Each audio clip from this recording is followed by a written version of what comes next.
Драги Адамзабегово по пазарите продава веќе 40 години, но состојбата на земјоделецот никогаш не била потешка, а заработувачката помала. Па јас сум 64 години, до сега најмалку од 20 години сум почнал, 40 кусур години на пазарот. Ама не е тоа што беше едно време.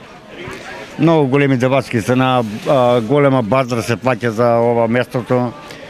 Паркинг плазоле плаќа ми кога рачунаш, значи денеска најмалку дневно имаш 500 на расход само за тезга и за ова речи го за паркинг плац.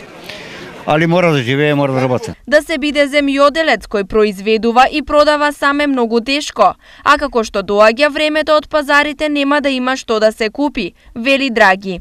Цената како не е тешко? Тешко е многу, после млади кадар не ќе да работи више и ќе нема што да јаде народ на пазар више. Едино од Зниковски крај сам од Тонцебегово, друг нема тука. Едино јас се продавам и една има тука жена од Црнилиште.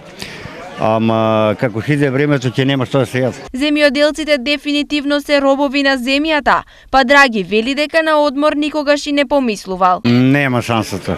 Нема шанса. За одмор може само да сонувам.